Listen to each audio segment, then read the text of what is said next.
Hello, lovely people. Hopefully, you are having a good afternoon. I am glad to be here with you. If you have anything that you would like to chat about, as usual, say hi in the live chat. I'm actually on quite a few different platforms here on Facebook, YouTube, and Rumble.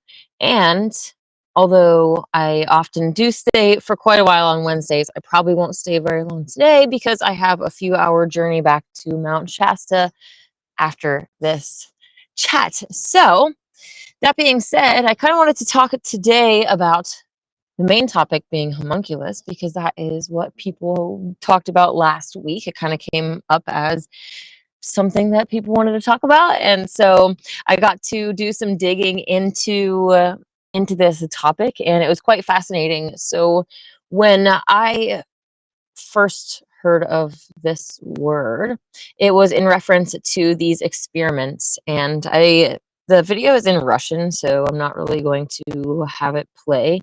And I kind of put it in fast forward. But basically, these people, this is a Russian video, take a chicken egg, and that is human semen in that needle. And they're going to inject it into this egg to see what happens. Obviously, this is a very inexpensive experiment that people can try very easily.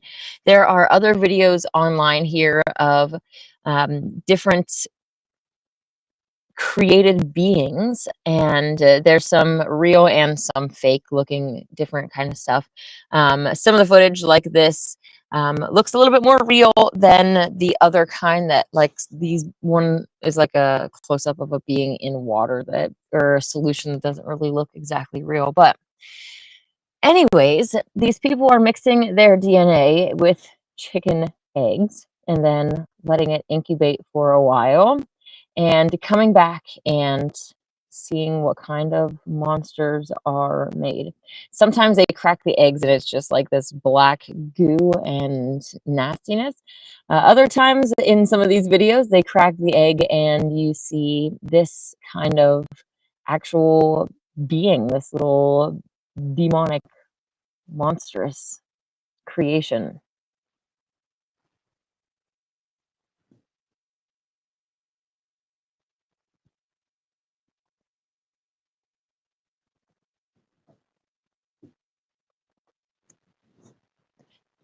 Yeah, it's kind of interesting because you'll see in the video it starts to move on its own. There are other videos that, show these monsters eating meat or blood, and that is kind of what they are grown on. You can see the one that made this get a little bit violent there at the end.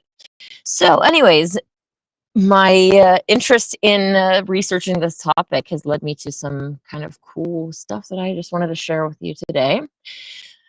This first person that we'll talk about is Paracelsus. And this video here, or this book, I'm supposed to be on the other side. Okay, this book here is a part of a series of books that is attributed to him, and there are allegations that there is some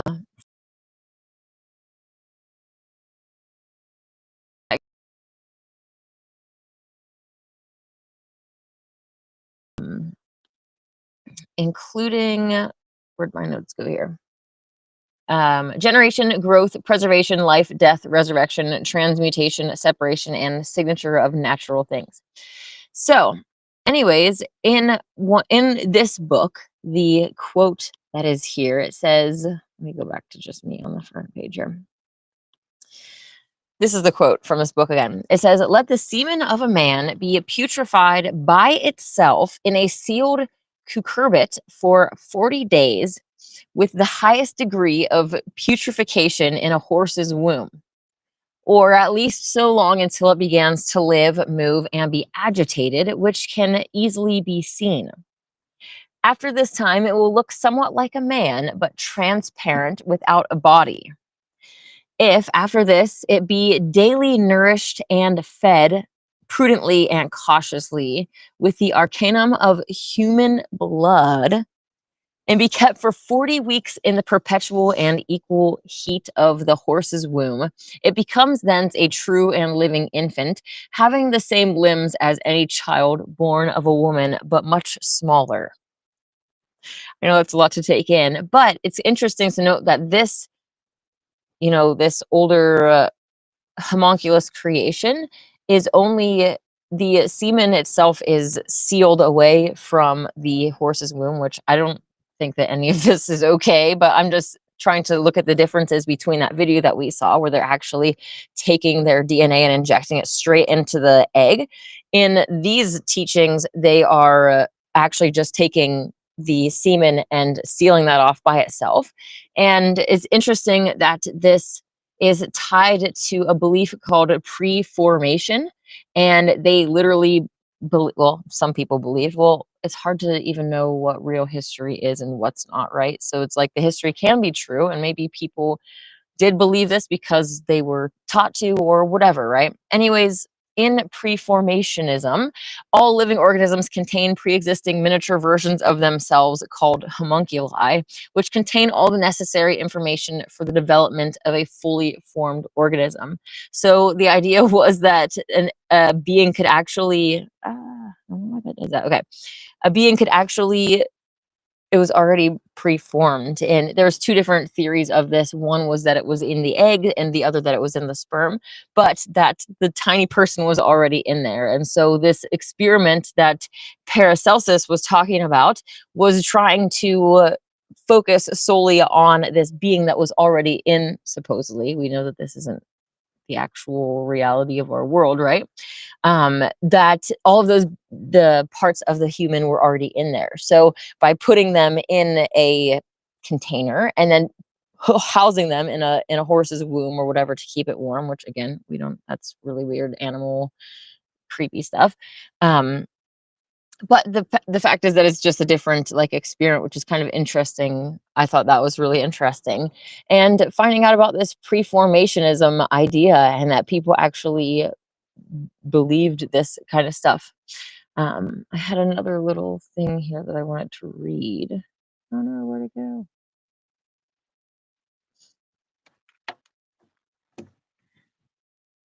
Well, I might have lost it, but anyways, really, really interesting stuff here that getting to actually read into this and see how different the notion is. Like I said, when I first heard of this word, it was related to these monsters, these abominations that they're creating by mixing. There's other experiments on YouTube that go into it. I actually was tempted to go into a longer, dialogue about it and watch some of their videos, but I don't really feel like that is a productive time usage. But you can find it. Let me actually just see what the channel name was. They really gross. Put their They did an experiment where they took I think it was 3 duck and 3 chicken, and the experiment was mixing. One was just their blood, one was semen, and one was semen and blood, to try to see what would happen with this experiment, right? Um, and they just do their whole they do the whole kind of thing online. This one is called XROOM space mod. It's a channel here on YouTube that I was watching, and they did some homunculus trials and stuff like that. But it's really like weird and disturbing that people are even wanting to do this kind of stuff. But the fascination of the thinking of how people have believed what people have believed about reality throughout history, and this idea that they actually believed that, the whole human was already in either one of the egg or the sperm. And just, yeah, it's really fascinating to think of how the powers that be can program us and deliberately dumb us down and hide knowledge from us and really just make us believe complete nonsense. So anyways, hopefully people, you know will not not do these experiments anymore. But the reason that actually got brought up was because of the land of Italia in the story of Noah from the Holy Megillah. If you haven't listened or read that, I would definitely encourage you to. It talks about the false Yahweh actually having a palace on this island, and there was all sorts of abominations happening, violent things, and mixing of DNA, and putting one creature's parts with the other to create these hybrids that were literally terrorizing the world. And in some of the other biblical texts, like, the book of Enoch and other bits and pieces, are found throughout the apocryphal texts of the story of the flood and what was actually going on, and how there was giants and all these other aspects that the mainstream Bible kind of brushes over very conveniently. Um, and they talk about the hybrid humans, or the hybrid animals as well, and also talking about how those kinds of things are coming down the pipeline. So we can see that already is pretty obvious with what they're already doing. I mean, they're trying to do transhuman stuff, and they've already, like, cloning, they're already messing with DNA, and the powers that be are like a lot of steps ahead of us. They're just kind of dragging us along as we're in the dark and pulling us towards their planned outcome, which is ultimately their new world order, right? Their golden age, where they get to rule their dark world from darkness without, with the totalitarian AI takeover, which is what they're trying to push for and what we're going to stop. David says, I'm excited for this. Such an interesting topic. Yeah, I would love to know if you guys know any more about these experiments. David D says, what happened with their experiment? I downloaded the video and started watching it, and at one point the guy actually brought out a chick, like an actual baby bird, and so I'm like, I need to come back and revisit this to see what's going on here. But I know that there are a lot of other people that have also done experiments online. So, hey, Dave. Dave says, I'm familiar with the experiments. Are they popular or trending right now? I think I first heard about these experiments when I came to Mount Shasta. And yeah, I don't really know why. It was someone in the live chat during my Noah stream that brought up the homunculus thing. So I don't really know what made them trigger, other than the actual text talking about mixing DNA and stuff. Yeah. Hey, Lev Kung Fu, how's it going? Hey, Queen and Anna. Oh, yes, and everybody else. Didi says that they have been cloning and messing with human DNA since the beginning. Definitely. And I really love how even in the Megillah they prophesy Dolly the sheep and 9/11 and other things that are happening that are really relevant. I've had people say, oh, well, other sources talk about, the mark of the beast and other things. Well, do the other sources say what's coming after that? Do they say what the next trumpet is? Do they say how things play out after that? Because the Holy Megillah does, right? We already know that the seventh trumpet is when the children of the crescent moon come and bomb the White House, and then the seraphim artificials are able to reveal themselves now that the worldly government is out of the way. All these puppets, right? The right and the left puppet that were given to in this political puppet show, right? You guys you get to choose who your ruler is.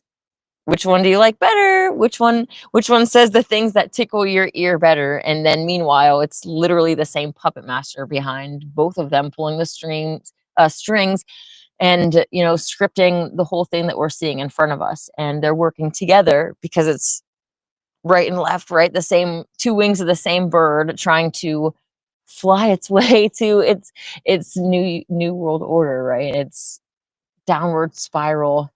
It's an interesting still to me to think of this idea of the New Year's tradition where we are all gathered around this ovum, if you will, and we're cheering for it as it descends down the pole. And literally, this energy that is coming downward, and that's the energy that we're bringing in the new year with. Definitely does not sit right with me. I'm so excited about the Nazarene New Year this year and actually getting to celebrate to what they did, and yeah, and have some new customs starting for my own self. I have yet to have like a truly vegan Christmas. Like, I usually don't do anything if I'm here by myself. And if I've gone to see family or other people, then like they're not often vegan. And so like I haven't really got to even establish my own what would I do if everyone was coming over to my house to celebrate Christmas, which yeah, I don't really see my family ever coming to California, so that's kind of a pipe dream. But anyways, speaking of California, yeah, I have been traveling since a little bit before Thanksgiving. So I'm finally going home today, and I got a few hour drive ahead of me. So like I said, I probably won't be on here very long. But I was really fascinated with that information about how the homunculus and this original idea wasn't even the same as what we're seeing in these experiments, and the fascination of how people believed different things, and thinking of like in the context of the Holy Megillah, and how the false Yahweh was very, very from the beginning, very anti-female, saying, she needs to be under the dominion of men, and we need to silence her intuition so that the world can ultimately come under the influence of the false Yahweh. And just yeah, even the story read earlier today about women getting thrown into the ceremonial fire.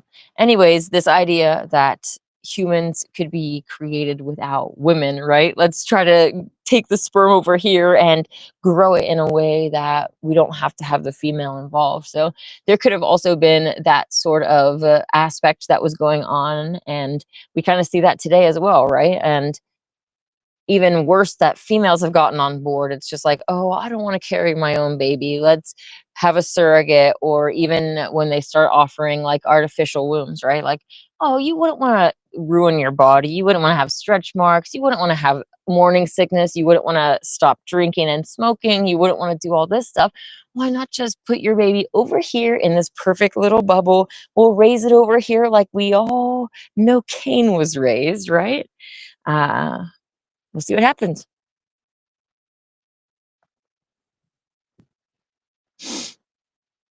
David says that demons can form through multiple methods. Absolutely. And when we're actively doing things like that we know we shouldn't be doing, like I think everybody, okay, I shouldn't say everybody, but I think there's like a fundamental, like when someone's going to go and take their sperm and put it into an egg, unless they've really sealed off their conscience, I think that there's something in them that's just like, maybe I shouldn't do this. Like, this is a bit weird at the very least. But then again, like I said, their consciousness could be at a point where they are very cut off, and it's like it's not weird to them.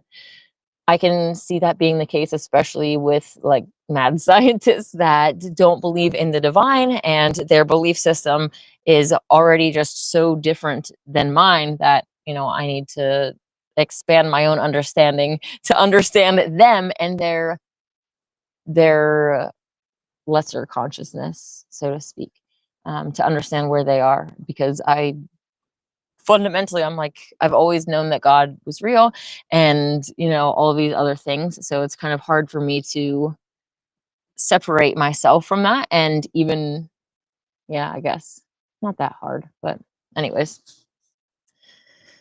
David says all of these methods can work. Absolutely. And not even like forming too, just being invited into our lives, and definitely by trying to create these monsters, you're that energy is definitely going to be something that demons are drawn to, because essentially you're saying, hey, I'm ready to play and I'm willing to do some weird stuff. Like, so yeah. Kyle says, are you at a park? I'm actually at Lake Mildred in Oregon House, California. Dave says, now that makes sense. Deny the female intuition by taking her out of the childbearing process. Wow. And different, like, it's really cool to know that, like, that's how the false Yao, like, cool to know that Cain was raised that way, and to see how, like, I don't know. I think there's a lot of different changes also that would be there, that, like, there's going to be a lack of connection to a human mother, and just a whole bunch of other things that could come from that could developmentally cause issues to a human, that yeah. And then also to think about how the maternal instincts might be cut off in a way if she had a child through an artificial means as well. Not to say that they do, because obviously mothers use surrogates and they still have the connection and all that stuff. I just the artificial stuff is really something that we should be cautious with. And I personally don't really even, like, I'm not really too supportive of any of the artificial means of reproduction. I think that if we are not able to reproduce for whatever reason, there are reasons for it. And the first reason should be that the nest isn't safe. Like, maybe I am not getting pregnant because it's not a good time to get pregnant. And, looking at the world around you and seeing all this stuff, for me, that's like, I know that I'm like, well, I'm not trying to have a baby anyways, but um, like, I'm so thankful that in previous relationships I haven't gotten pregnant, because this world is not safe. So when people talk about having troubles conceiving and stuff, I'm like, well, maybe that's how it should be at this time. And then on top of that, there's other things that you can do, like purify your diet, that will increase fertility. Because when you're eating death and dead babies, when you're exploiting motherhood and doing evil towards mothers and their children, you shouldn't really expect that you should get pregnant. And if you do, you shouldn't be happy or proud about that, because it's like you just sacrificed a bunch of animals in order to have that child. And that kind of energy coming into having a child is the complete opposite of that of the Immaculate Conception, where you're literally purifying yourself. You're doing fasting and praying. When you're actually getting ready to conceive the child, when you're in the middle of tantric sex, you're literally doing prayers and chanting and maybe singing praises, and you're just filling the space with this high vibe energy. And you're of the fleshless diet, so it's like you're completely on the opposite, just bringing in these high vibe babies. On the other hand, we have so many people bringing in babies with animal slaughter rituals and all of these really sad things that are just dimming the shine of the children, and then also pulling the vibration down of all of us. And it's just really sad. It's a good talk for Heritage Day, right? Because what we do matters. And yeah, we always need to be careful about the things that we are passing on to future generations. David E says that they always attack natural motherhood, IVF, surrogacy, abortion, all of it. Absolutely. Yeah, and like even demonizing motherhood, and not like, oh, you don't want to have a child because that could get in the way of your success. Don't you want to go and fight the men for like money or something? No, actually I don't. I like the idea of being a stay-at-home mom, and well, ideally I think that we should all be stay-at-home. And if you think of the Nasarean kibbutza, it wasn't like dad was leaving. He was still here. He had his trade. He was a carpenter or a farmer or whatever, and was around, right? And so in those formative years, when the child's really young, the mom's the primary caregiver, taking care, doing all the stuff, while dad had to work usually. But he was always still there too. And then as soon as the child's old enough, then he's working alongside dad, learning things alongside mom, and just being in this completely different environment, rather than, all right, kiddo, go off to school and we'll see you in 7 hours. And hopefully you don't come home confused about your gender, or if God is real, or if this or that, or all of these different things. Hopefully you don't, you know, man, it's just really, it's sad to think about all the different things that they're programming kids towards these days, because you could literally send your little boy to school and then, the next thing you know, he comes home confused, wanting to get plastic surgery and chop off his male business, you know what I mean? So yeah, anyways, David, he says atheists will do crazy experiments because they don't think God is real or that they are being watched. Definitely, definitely.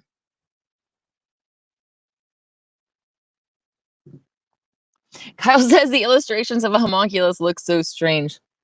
Yeah, I was actually gonna, in my thumbnail, I was gonna put a little, like, get a little picture of them, and I'm just like, oh, none of these, like, they don't really even look like some of the other monsters that I've seen either. And so I'm just like, you guys have really taken this homunculus thing to a whole new level. But like what David D was saying, atheists, especially, they don't think that God is real or that they're being watched.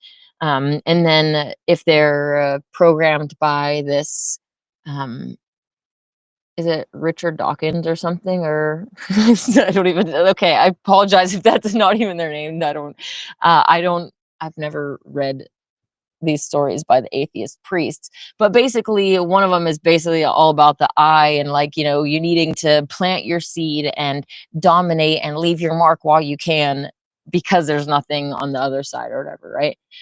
So this concept of the homunculus, even, or taking your own, cloning yourself, right? But it's not clone, it's, I guess you didn't have access to a genetic lab to clone yourself, so you just got a chicken egg and tried to do it there. Otherwise, you would have tried to clone yourself so that it would have been just you by yourself, right? Is that how that works? Okay, that's a big ego right there, right?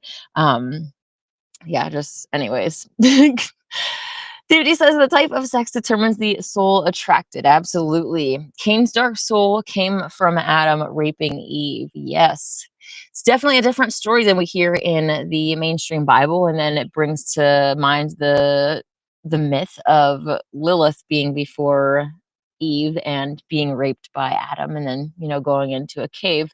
It's really fascinating now that I've been reading the Megillah so much and comparing it to other texts. It's like, even from, like, not just Adam and Eve, but the story of Moses and Aaron is different. And then you have all of these texts that kind of like spawn off. There's like a cat that's just sitting here watching me. Okay. Um, all of these different extra texts that spawn off from that. And it's just like, wow, there's been a lot of creative minds going on. And um, yeah, it's just interesting to see how they took, like, the true story and have woven all of these other different stories that they're just, myths and legends to try to get people to believe anything false, really.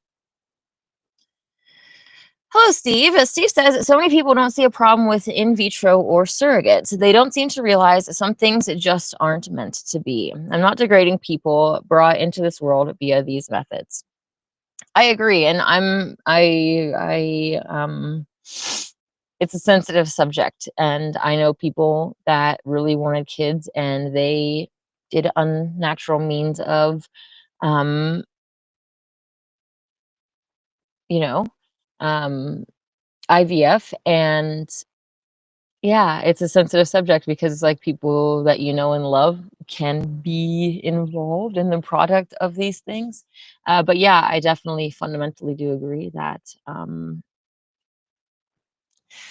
I'm coming from a place of wanting to be a mom, and so it's like I wouldn't want my child growing in another mother. Like, it's I don't know, it's different. And then the idea of, like, you go into a clinic and your significant other gets sent into a bathroom with some porn mags, and then he's supposed to, by himself, thinking of other, like, it's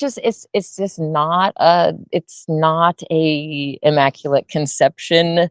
It's not of the upward spiral conception. That's Okay, we'll just leave it at that. And again, like Steve said, it's not degrading or anything. Like it is what it is. And yeah. Dave D says, yeah, Richard Dawkins. Okay, cool. Woohoo. So I was right. Sweet.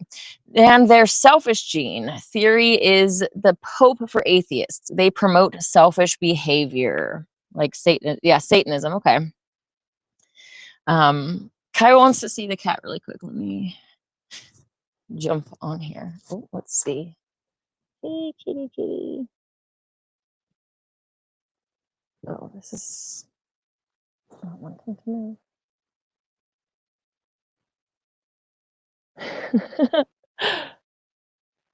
It actually moved. It was kind of sitting over on the stump over there, and then it got closer to me. So, anywho, yeah. So about the selfish gene, promoting selfish behavior kind of just reminds me of the contrast of the story that we were reading earlier about the Hindu man that was asking Christ about, should a woman be burned or whatever.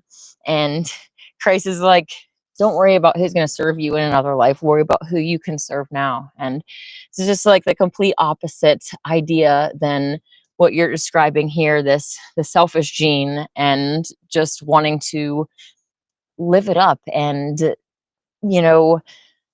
hey, that light inside of you, just let it burn out of control, and who cares what happens, and just until its end, because there is an end, and you'll never flicker on after that. And then enter the transhumanists that will say, well, you don't have to die. Don't you want to stick around and rule the world? You've already done all this domination and selfishness.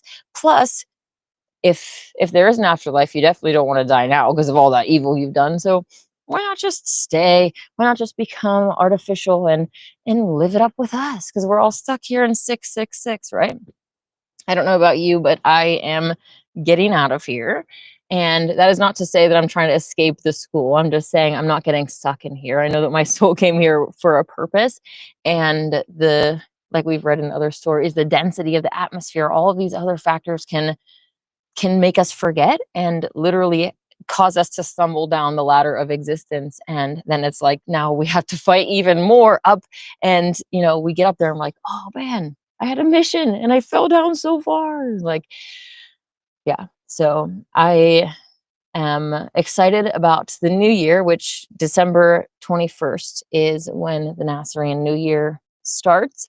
And I'm kind of just wanting to purify before then and start the year off on the right foot in some better ways and get some seasons of good living under my belt. It's one of the passages that just talks about the purpose of seasons and how by living good for one season, you can actually see your life improve by these seasonal changes, and just trying to be observant about the cause and effect of different things and the synchronicities and all the messages and everything else around us. Kyle says black cats are actually good luck. Cool. Yeah, this one's just chilling. Maybe it likes the sound of my voice and the message. Earlier, right before my stream, there was a spider that, I'm not under any tree, so I'm not really sure where the spider actually came from, but it seemed to fall from out of the sky and fall right on my Megillah and kind of scurried off. And I thought about the story of Miriam. She goes and, well, she doesn't really go anywhere. She's just singing, and it talks about this spider that heard her singing and basically it lost its appetite for eating bugs. And so for a short amount of time while it was thinking about her singing, it was enlightened and didn't want to participate in this low vibe behavior. Being that it was a spider, eventually, after a short amount of time, it forgot. But that is kind of interesting to think about, our different levels of consciousness, and like the level of consciousness in this cat, the level of consciousness in bugs, and all of the different things around us, and how there are brothers and sisters too in different levels of consciousness and frequency and like they're in their own little world. It's really cool to think about and see how we're all part of this one big happy family inside the mother ovum. Aw. All right, like this cat, I am about to get out of here because, like I said, I have a few hour drive back to Mount Shasta this evening, and it's getting dark. So, that being said, I will be here tomorrow with you for the noontime peace contemplation back in beautiful Mount Shasta. I am not exactly looking forward to the colder weather, but I am looking forward to being back home for a few days before I go up to Florence around like next Tuesday to help with some moving business. So, Steve said, how would you suggest getting people to believe transhumanism is real? That is an interesting question because, yeah, people might not even believe that they can, upload their consciousness or anything like that.